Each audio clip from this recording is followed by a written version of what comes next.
Welcome to the show. Hi, I'm Randy Jeffers, and we are live from the entertainment capital of the world, Las Vegas, Nevada. Well, we have a really special guest, a friend of mine, Andy Bogusz. And Andy has a very unique company that makes some really special kind of housing. And tell us the name of your company.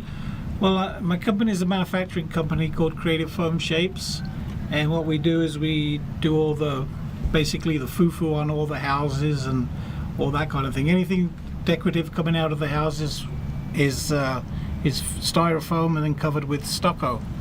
So you're making houses out of foam. Yeah, that's a different project. I have a kind of a partner next door that I manufacture housing walls, which is basically a steel framed home with rigid insulation.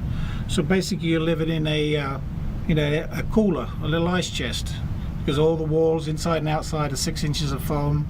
The roof's usually about 7 inches of foam with another 2 inches underneath to hide all the metal trusses and everything. Wow. And you can basically, it's like an erector set. You can put it up in a day, and then all the other parts, they all gets tied together, and then they put a gigacrete coating on the outside. And inside there's no plasterboard whatsoever. It's all done with a gypsum type of a plaster, but it's got some special characteristics in it that will not allow mold or mildew to grow, and it's got a fire rating way higher than sheetrock. So basically if it gets flooded, you can just wash the walls down and you don't have to replace all the insulation and all the sheetrock and everything like that. That's really cool. How big can you build a house like this? Oh, we're going to be building the mansions if they want. We did a $4 million house in Beverly Hills last year, and they pulled down some of the old housing and built this great big monstrous steel structure and coated with foam and everything, and it took a long time to build it because this person there was into the invested online, or what do you call that, day trading, and he had wires in the walls that was everywhere, very, very thick wires and everything, but it all got done. So they like it, and energy saving, because like I say, you're living in the cooler, you're warm in the winter and cool in the summer. Yeah. And actually those two houses that were built side by side are somewhere up in Summerland, where one was foam. It was kind of a big house. It was probably 2,000 or 3,000 square feet, probably bigger than that. And the electric bills, one was regular stick built and one was the foam built house. It wasn't ours. It was built not with our product that we made, but the electric bill in the summer on the stick built house was $1,200, and on the foam house it was $300. Wow. So it saved a great deal of money on the power bills for the air conditioning and everything.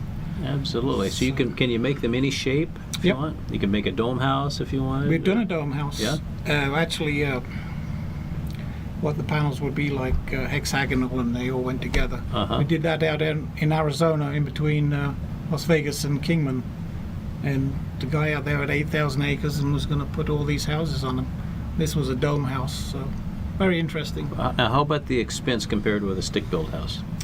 Well, it's probably a little bit cheaper, but what the biggest saving is the time to build the house, because you build it in probably half the time, and you don't have to have scaffold up for several weeks. It's up in one day, and once they plaster it, it's down and the scaffold's gone, and you save yourself probably 2 or 3 weeks just in that stage alone. So you plaster the inside and the outside. Both inside and outside. So it's like stucco on the outside, I guess, right? Or... It's a kind of a stucco. It's a special crystallization in it which allows the crystals to grow into the foam and attach itself. And it's got netting on, not wire mesh, but cloth mesh, like a fiberglass mesh. And that outside product for Gigacrete is waterproof, so it doesn't let any of the water in. And also they make bulletproof walls out of it also. If you get bulletproof? Oh yeah. Wow. Yeah. 2 inches thick of the inside plaster. As well, they've been through 3 different levels of government testing and passed all the different levels for different size bullets and everything. Actually, all the bullets, even a 50 caliber rifle bullet, it stopped that too. So when they're building this, how do they do the wiring, for instance, and the plumbing? Well, what we do with the wiring is we put a hole next to every stud, and the wire goes down the hole, and then you cut your hole in the thing for your electrical box, and you attach it to the stud. In this way, you're not pulling wires through metal studs, and if you do that, there's possibility that the exterior wiring could get damaged and then could cause a fire. Yeah. And otherwise, if we had to do that, then you have to put a grommet in every stud, and that becomes time-consuming and expensive.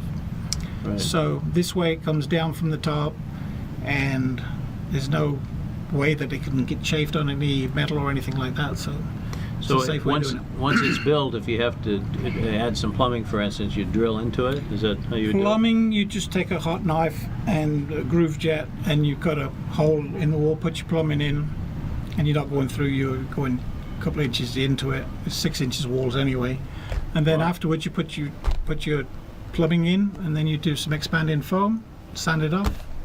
It's good as new. You would never know it's there. Very interesting. So It's fascinating.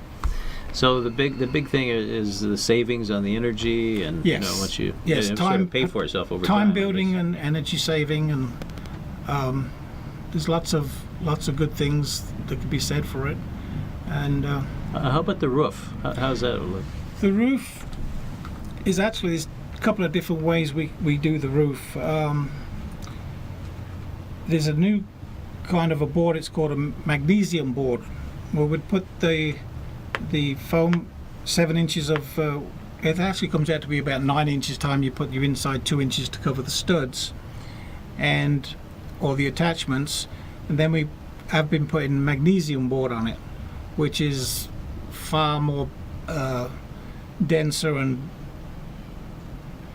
than the other. And then they could put whatever roof wants, standing seam roof of metal. They could put tile on it. You could put anything.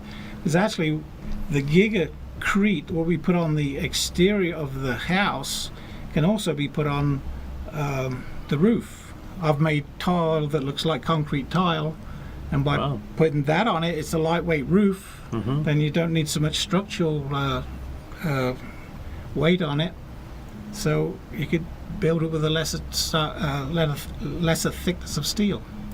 So now, because it is lightweight, what happens when there's if let's say you lived in a hurricane area, would it work there? Oh yeah, we built many houses in St. Thomas, St. Croix, Exuma, and in these last 189 mile an hour winds, the foam houses have stood up to the hurricane, and all the other houses around it have been flattened. So it's been proved to go through hurricanes and everything. So we've had one in Haiti for probably 5 years now. Wow. So it's still standing. So do you use a standard foundation? Yeah, you do a standard foundation, and then in each corner and probably a couple of different structural places, there's all thread that goes down into the concrete, and then you attach it to the top plate, and you put your roof on it. It's all tied together as like one big envelope. So if the hurricane wants to take it, it's got to take the concrete, the house, and the whole thing together. So it's all tied together. Interesting. So that's we've got since this last hurricane, there's been a lot of interest there. They want to build with foam houses now. So. Now, how about the rafters or trusses? Are those steel? Yeah, steel trusses. So they pretty much span the whole thing, or there's two different ways we do roofs. I mean, if it's very complicated with lots of hips and valleys and different styles of roof, then sometimes it's easier to build it with stick built on the roofs, because then you're doing it on the job. It's not pre-manufactured, because you get one cut wrong, or then you have to do some cutting on the job. But otherwise, it's all built and sent out as one complete house.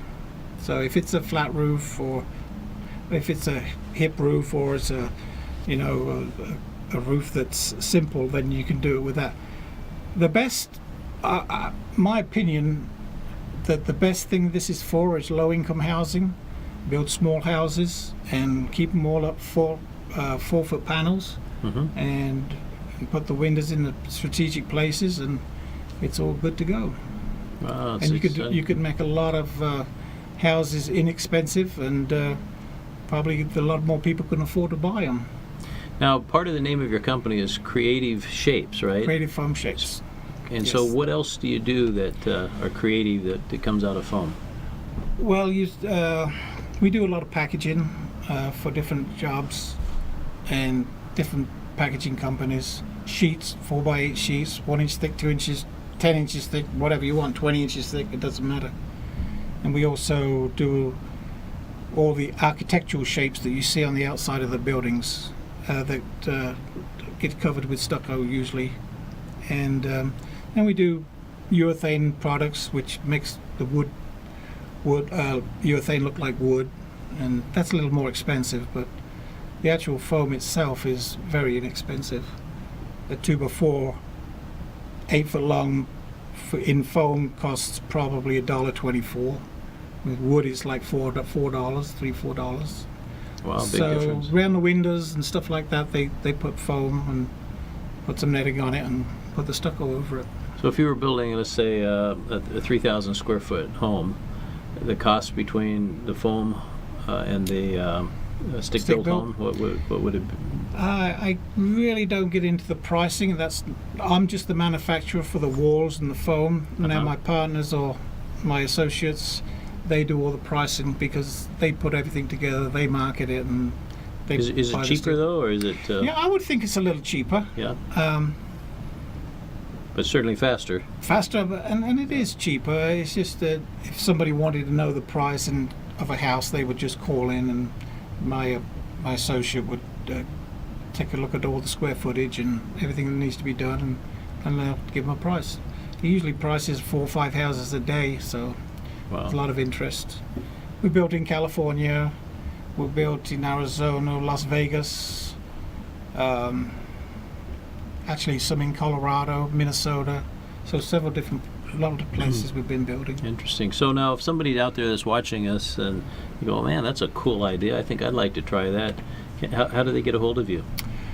Well, they can call me at my number is 702-270-6572, and Just ask for Andy, right? don't ask for me. No, ask for. I'm never there. Tell him Andy sent you. Yeah, there you go. Yeah. And talk to Dave or somebody that'll. You can give him all the information you need for the foam industry. Now, for the Gigacrete houses, then you have to call Gigacrete, and I don't have that number. Well, they could probably available for me. Google that. Oh yeah, if you want to, Gigacrete, right? Yeah, if you want to go and take a look at what they do, is www.gigacrete.com. That's CRETE Gigacrete.com. Gigacrete. Gigacrete. Gigacrete. Gigacrete. Gigacrete.com. Okay, very Yeah, cool. and you'll see a lot of the houses in the Caribbean. Different projects we've done. They've done all kinds of different things. So Oh, their product is very strong. It's less likely to crack and things like that. well, very And, interesting. It's a different product, but a little more expensive than the regular stucco, but it's well worth it. Yeah. Well, Andy, I'm detecting a little bit of an accent, and where's that coming from? It comes from jolly good old England. Ah. I've been here 43 years now. I've still got an accent, I guess. But yeah, I spent 20 years in the military and 22 years doing my last adventure in the foam industry. You're in the U.S. military. Yes. Oh, okay. Yes. So you came over how many years? 40? You said? 43 years. 43 years ago. 1975, February And 1975. became a citizen. Yes, in 1977 in actually it was in Helena, Montana. Uh-huh. That was the capital of Montana. And Did your family come with you? Your parents? No. I got 7 brothers and sisters still in England, and my mother. So, Wow. so I got to go back and visit very soon. So you braved it yourself, huh? You came Well, over. me and my wife, Uh-huh. yeah, came to earn our fortune with a little knapsack on our back. Yeah. You know, that's what was. And believe me, That's an adventure. it was an adventure, but it was quite different because we ended up in New York and then took a bus all the way to south of Buffalo, and it was cold and Wow. It was a different. I told my wife, "What the hell did you bring me to?" But it's all been good. I've done very well for myself. Did you come directly to Vegas? After No, that? no. You've been all around then. I was in Italy for 8 years, and Montana, Texas, Omaha, Nebraska for 2 tours, and then that was my last tour where we retired out of Omaha. And I didn't want to be in any hurricanes or tornadoes or where bugs are or things like that. I've been in the snow. I didn't want to know snow, so Yeah.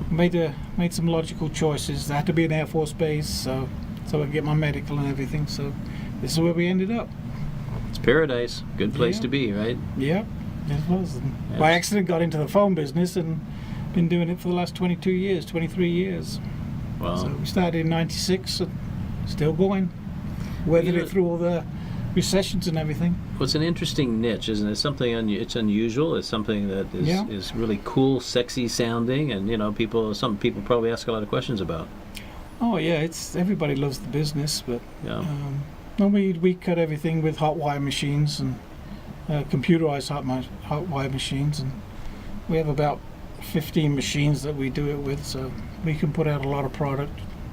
We can put out probably 10 houses a day if we ever got that many to build in a day. My goodness. Yeah. Wow. So It'd be cool to see that factory, just to see how you do it. Do you give tours of it? Oh yeah. Yeah. Yep. Well, I'm definitely going to sign up for one. Yeah, come on down and we'll show you all about what we do, and you'll be surprised how much foam we got in there. I could imagine. Sometimes you we must can't- have a huge plant. It must be. We got 17,000 square feet. Yeah. Yeah. And, That's not so big then, but well, it's big Not- enough. not if you have It enough co- to do it 10 co- houses. It costs enough in rent. But, yeah, I'm sure. but it's all good. Absolutely. So you're loving Las Vegas? Yes, we do. It's a great place to be, right? Yep. England was a great place to be from. So Yeah, I'll bet. When's the last time you were in England? 10 years ago. I used to go every year. I used to Yeah. take a hop on a military plane and go to the Air Force Base. And A lot of changes, huh? in England, probably. I haven't been there for 10 years. Europe's changed. All of Europe has changed dramatically. Yeah. So, but that's everywhere's changing. But it's not too bad. What made you come here? Because that's sort of an ambitious thing to do. To America? Uh-huh. Did you grow up thinking about it, or? No, it's kind of strange, really. I tried to join the English Air Force, but I passed all the medicals and tests and just waiting to tell me where to go to report, and I got a letter in the mail. I didn't fit the nationality requirements. Can you believe that? Born there, my mother's English, but my father was Polish, and he couldn't go back after the Second World War, and I don't know, for some unknown reason, I think there was some spying going on back then at the time, and I didn't fit the nationality requirements. My goodness. That's crazy. Yeah, it is. So I come to America, and 3 weeks later I was in the Air Force. And they're glad to take you, huh? Yeah. So 20 years in there. Yep. That's 20 years and 29 days. we might want to turn your volume off there. I can turn the whole thing Yeah, off. there you go. Unless it's that's President Trump, it sounds like. Oh, We yes, don't need to talk to him. Yeah. But yeah, it's been exciting. I've loved it. I've loved every minute of the Air Force. I tell everybody I was retired for 20 years. Now I work for a living. But Yeah. So you traveled all over the world, probably? yeah, I've been all over Europe and everything. And Yeah. yeah, it was a great time. What'd you specialize in the Computers. Yeah. I promoted myself into incompetency. So, So you were back kind of in the beginning of computers. oh yeah. Yep. What was the first computer you worked on? You wouldn't believe this. I was in the warning division, which The we warning? had. Yeah, we probably had 17,000 square feet of computers and a raised floor and two of everything. And what it did was track the missiles coming out of Russia. If a missile come out of Russia, it was heading our way. We knew when it was going to come and how long it would take to get here. So, and our mandate was if it went down, we had to have backup in 10 minutes, so we could. The person, the warning controller, could report to the general, and the general would call the president if there was anything happening. So that was in the days of probably big mainframes, yes, right? Yes. So probably that Large. 17,000 feet could be done on a couple of desktops or something. No? It could be on one desktop. Yeah, well, Yeah. Yeah, it's amazing how things are. Maybe Oh, on yeah. your phone, huh? Yeah, probably nearly. When you consider that one machine had what was it, like 512K of memory, 500. not yeah. mega, K, Yeah. kilo. Yeah, and we had two of everything. So we had a partitioning unit. So if something went wrong, you'd partition it out and boot the system back up, and Yeah, which happened all the time, probably. not too often. No? Not too often. It was pretty reliable. Dual UNIVAC 1160s. So you were there when internet came about, Oh yeah. right at the beginning, huh? It wasn't called internet then. It was called. I can't remember anymore what it was called. I forgot the name of it as well, but you must have been very thankful for Al Gore inventing that, huh? Yeah, of course. Good old Al. Yeah, no, it was way before, made it before that. How many years was it that it was only available to the military before it got to the public? Oh, I would think probably 10 years or so, Yeah. because they started getting PCs. Back in the. I was doing that in '78. Went to Italy. '83, probably '86. Those. I remember in the 80s, I had a computer that had a cassette tape. Oh yeah. You stored on a cassette tape, right? Obviously, you're not going to store very much on there, but Oh, we had banks of the big reel-to-reel tapes Yeah. going chick, chick, chick, yeah, Uh-huh. like that. But I had a lot of memory. I even had a drum memory. Now I don't know drum how memory. drum memory. And then we used to have other plaques that you unscrewed and you took them out, and there was 6 platters on it, or 7 or 8 platters on Uh-huh. it. And when they go wrong, we'd take them apart and they'd make going away gifts and stuff out of them. So 20 years later, when you got out of the military, what was it like? And the military. Uh-huh. Well, there was still some big mainframes. There was a Really? crane and that, and I was in the last assignment I had was in the global weather. So they flew the satellites. So, like I say, I promoted myself in incompetency, and there was a lot of officers and people with NCOs with master's degrees that did the programming and stuff like that. Yeah. But Of course, now it's a whole different deal, right? I don't think so. No, you think it's similar? It's got to be similar, yeah. But with the equipment, I mean, with the advances in technology. And Yeah, but we had really fast computers at that time. And we had crays and stuff like that, so to process a lot of number crunching. But very interesting. So, out of all the places that you've traveled to, what would you say was the most exciting, the one you really liked the best? I think my second computer assignment over to Verona, Italy, it was a NATO assignment. Oh, So I went from that 17,000 square feet to an IBM 34, which was about as big as a desk. It was different. And I had to wait 6 months to get that computer. It was a NATO assignment, so things didn't happen too fast. now you were a programmer? Did you do programming? No, it was or- operations really, but Uh-huh. I did take computer programming courses and stuff like that, but never did program. It was just operations. And then they merged the career fields into the career field, which then was in charge of telephone switchboards and ComSec and other things. Just diversified the whole thing. Uh-huh. Wow. Yeah. Well, very exciting. Now you have children? Oh, we got one boy. Got him in Italy. You got him in Italy. Got him in Italy. He was born in Pordenone Hospital, and right from the womb into my wife's arms. Oh, So wonderful. he was adopted. So Uh-huh. it was different. I used to live next door to the chief nurse, and she came home one day. She said, "Do you want to adopt a baby?" I said, "Well, I better ask my wife." So 20 minutes later, we said, "Yeah, we'll do it." And then met the girl. 20 minutes later, it was all over. She said, "Okay."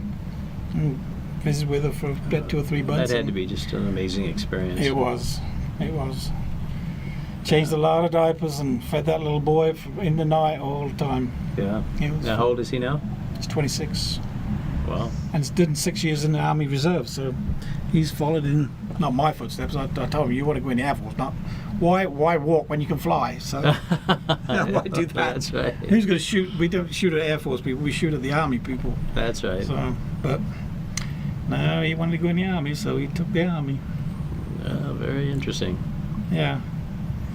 He did Is he his here in 6 years. Vegas? Yeah, Yeah. he works for me. So Very 6 years in the army was enough for him. So he moved on. Well, he got out of it. He's finished. He's still Army Reserves, but for a few more years. But Yeah. he doesn't have to go active duty anymore. So what motivates you, Andy? What motivates me? Uh-huh. Actually, what motivates me is doing good for people. I'm very, very soft-hearted, and I help people. And I've just got involved, well, I've just come across something that's really dear to my heart right now, and that's stem cell technology. And what Yeah. they can do with that is incredible. It's just, it's the best thing out there right now, and it's going to change the medical systems really to a big thing. You can nearly fix anything with the stem cells, so it's really exciting.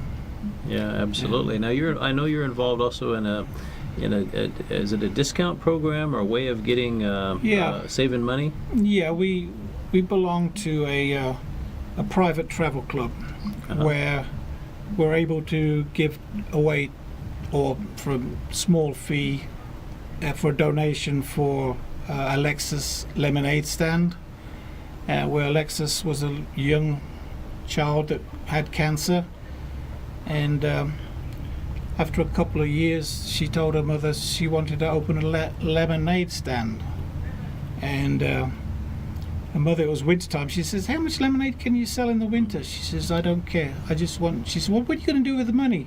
She says, I want to donate it to the child cancer fund. And since then, and she died about 4 years after that, but since then they've raised over $130 million for child cancer. And Wow. there's going to be more this year because Good Life USA has sponsoring every card that we give away for $2,000. We give away $2,000 cards, discount cards. $1 every card that goes out goes to her foundation, and 2% of that $2,000, if the card's used, goes to the foundation. Wow. So it could be generating millions of dollars. So tell us about the card now. If somebody out there wants to get one of these or wants to save money, tell us how it works. You can call me. My telephone number would be 702-501-2157, and the company's called Good Life USA.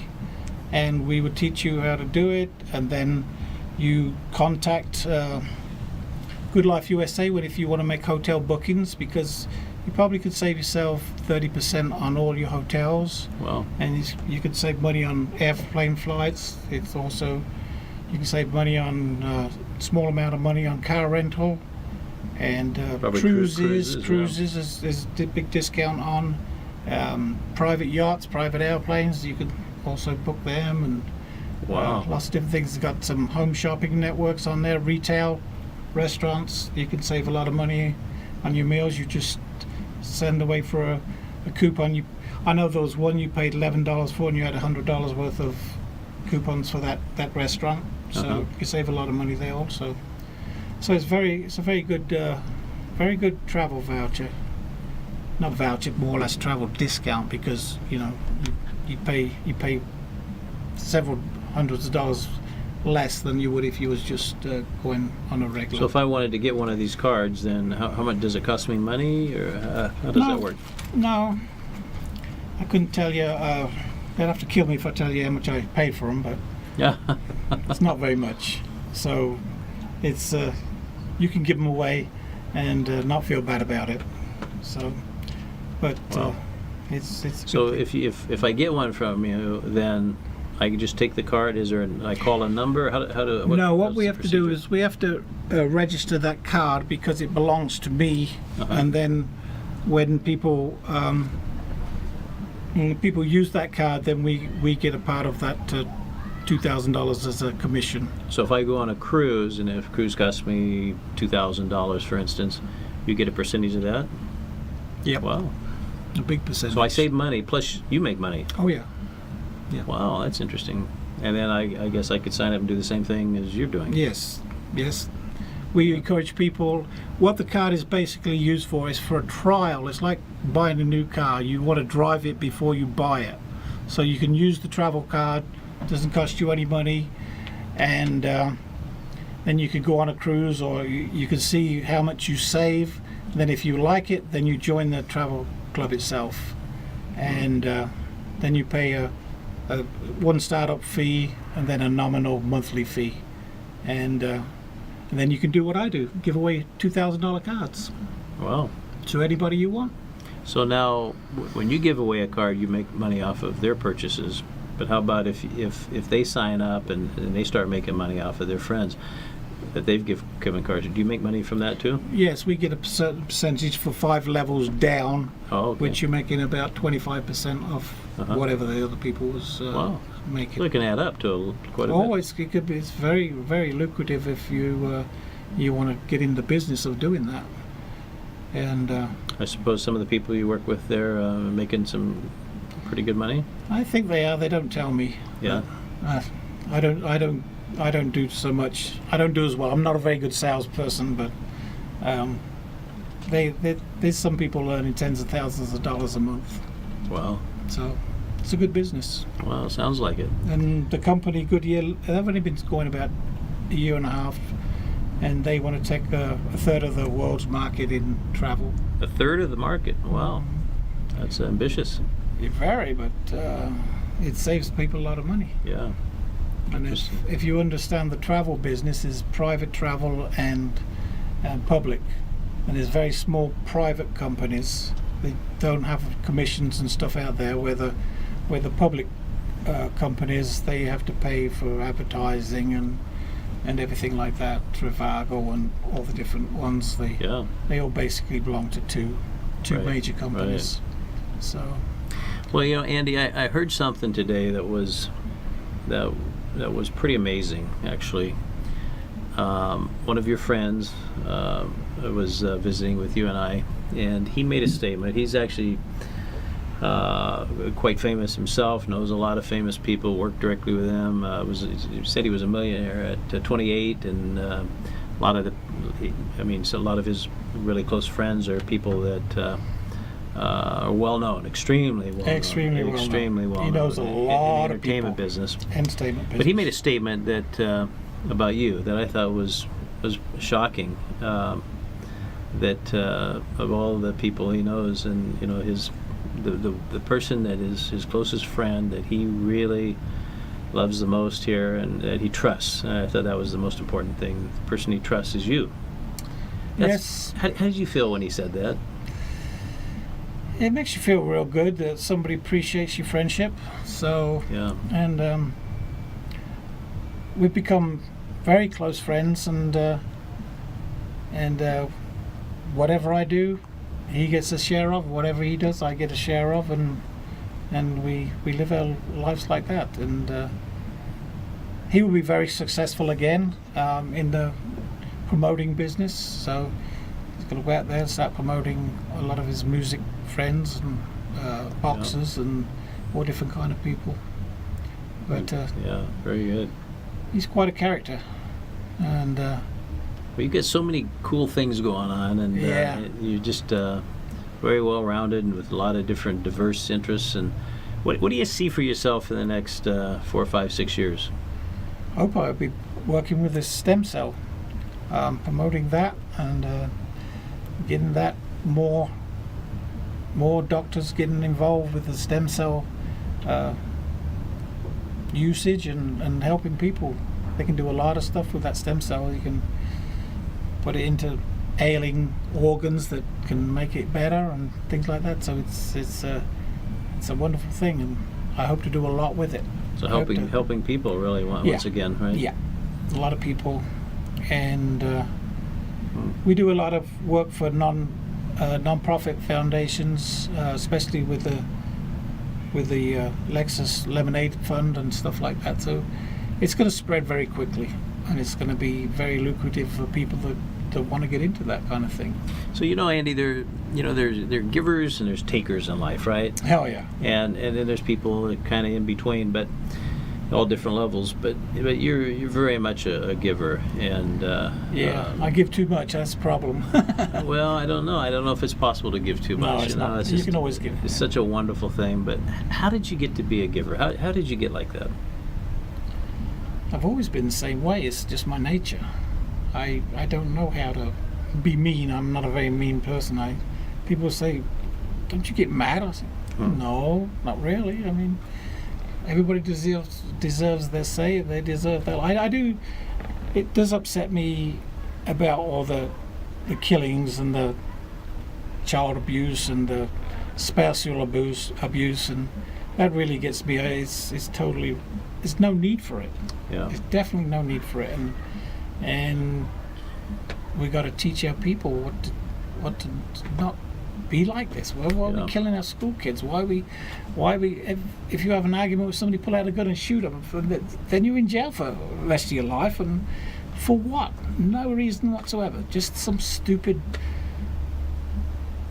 argument. And people got to think. I'm not a good gun advocate. I mean, I was in the military for 20 years, but I shot the gun about 3 times, the M16, once in basic training, and then a couple of times to qualify to go overseas. But otherwise, I never touched a gun. I don't own a gun.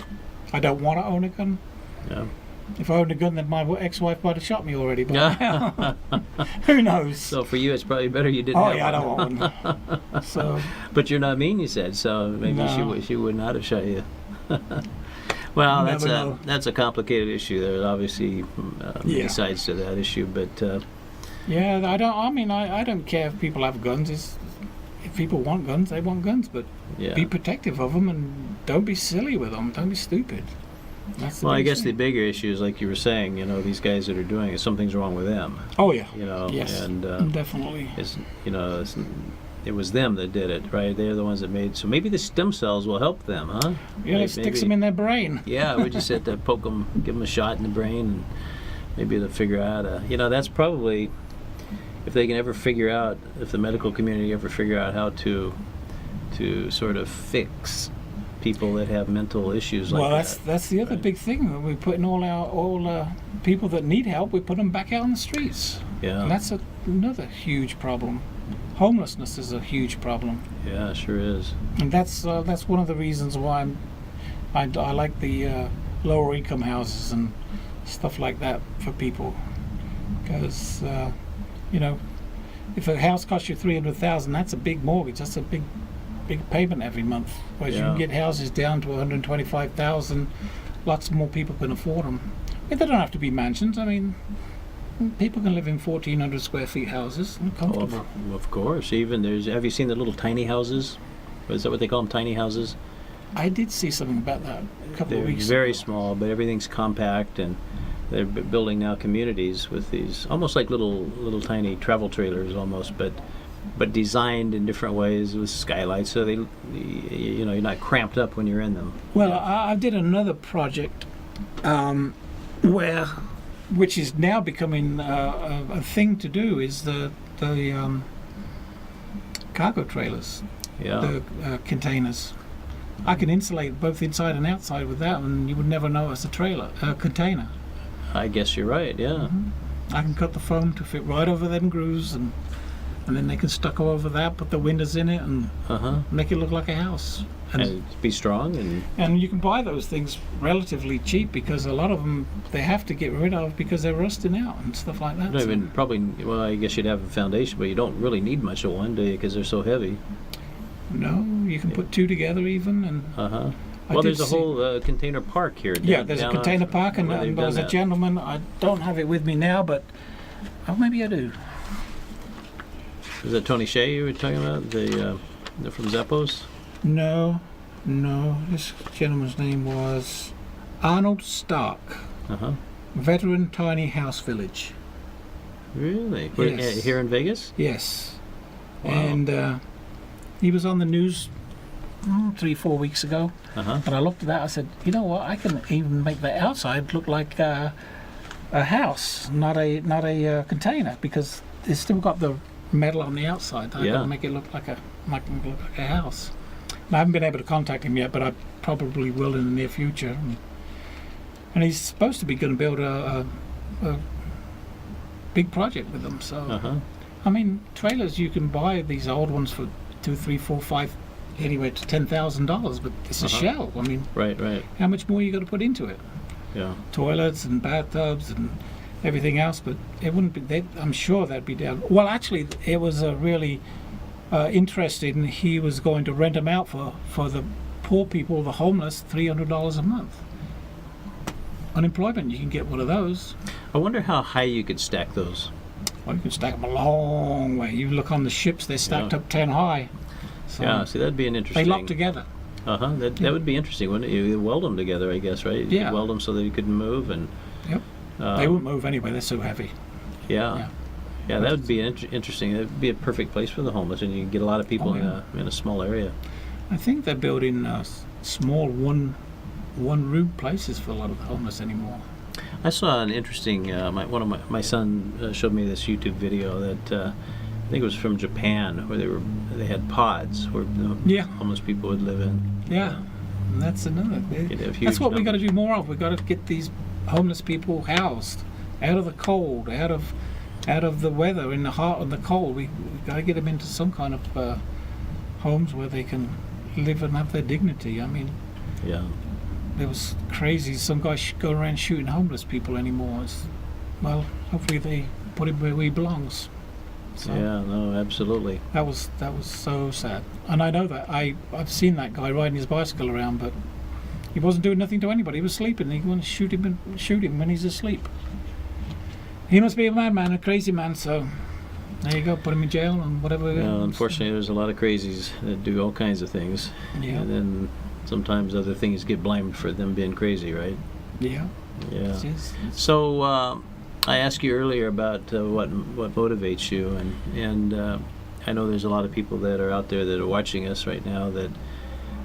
Different places in their life, and maybe they need a little motivation right now. What words do you have for them to? Because obviously you're a successful business guy. You've had a thread of success in your life, done a lot of interesting, great things, and what advice do you have for people out there? You know, one of the best advice I can give anybody, and they should really think about this. I was told this when I was 28 years old. Is pay yourself first. Before you pay any other bill, pay yourself first. Right. What that means is you set a whatever amount of money that you want to save and pay that first every month. If it's $100, give yourself $100. Invest it in a mutual fund, invest it in there's many different things you can invest it in. And I know I was told that by a real financial planner, and I did that. I invested $210 a month for 15 years. Wow. So over that time, it was all the time I was in the military, so we wasn't paid well. I mean, if we was paid okay, we'd live. But I invested $210 a month for 15 years, from 1978 to 1995, when I retired. And I actually put in $42,000 into that mutual fund. And when I sold it at about 2002, I didn't put any more money in it after the 15 years. I sold it for $424,000. My goodness. What was the name of the fund? Do you remember? Fidelity Destiny 1. Yeah. Oh, I like the name. Yep. Yeah. And there's still Fidelity's. Fidelity is one of the biggest of course. Mutual fund investment companies in the world. And that's the best advice I can give anybody. Teach your children how to use a checkbook, because they don't do that in school. You have to. Yeah. That's the worst thing. Then nobody teaches how to survive, how to use a checkbook, how to save, how to plan for life afterwards. When you retire. I mean, a lot of people I could have retired at 44, but I chose to, by accident, work for a living.